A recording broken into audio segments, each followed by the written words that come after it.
Sir Melvin, baka pwede pong i-educate po ang ating mga viewers, no?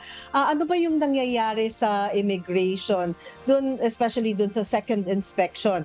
Kasi minsan, kompleto naman po yung mga basic requirements, no? Bakit nangangailangan po ng second interview kung kompleto naman po sila ng requirements?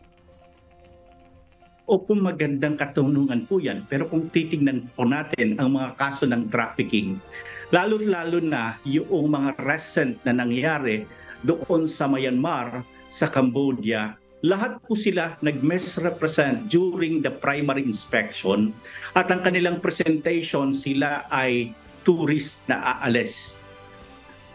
Mayroon lang, ang present lang nila mga basic na mga dokumento.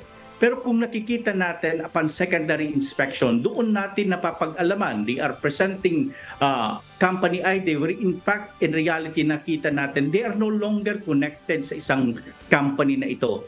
May mga counterfeit or fraudulent document na pre-present. Medyo naiintindihan natin yung kagustuhan nilang umalis ng bansa para maghanap ng trabaho. Pero ang gusto natin, ayon sa programa ng gobyerno na dapat dumadaan sa tamang proseso.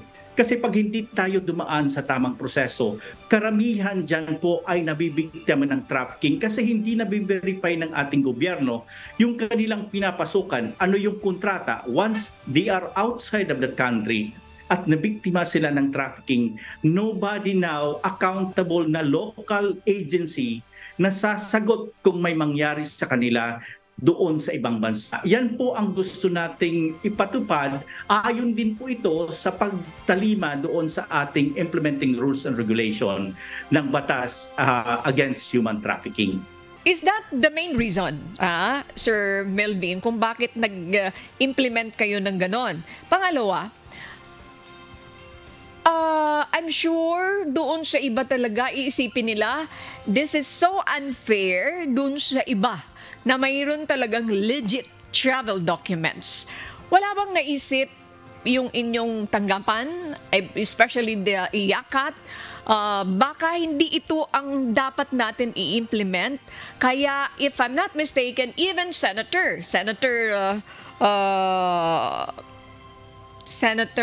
sino ba yung senator na nakiusap, nag-request na baka pwedeng reviewin, Senator Chis Escudero, na baka po pwede pag-aralan nito. So, ano yung ibang naiisip nyo para sa kanila? Kasi parang, ay nako, nakakapirwisyo ito. Dahil kung mayroon man dyan, pero kung lalahatin, nako, maiiwanan yung maraming mga kababayan natin sa kanilang mga biyahe at unfair naman doon sa iba na may mga legit documents.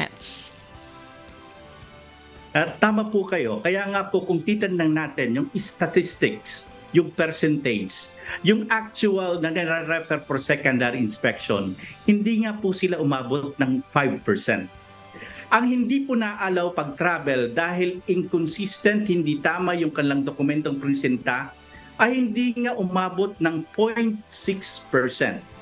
However, kahit sa ganung porsyento pa rin, napaka-importante din at that's good na nagkaroon ng direktiba ang ating DOJ Secretary na mas mapag-usapan pa ito at mas mapasaayos. Kasi ang immigration as the implementing agency dito sa guidelines na ito, tatalima at susunod po tayo kung mayroon pang mas maayos na guidelines na makita nila.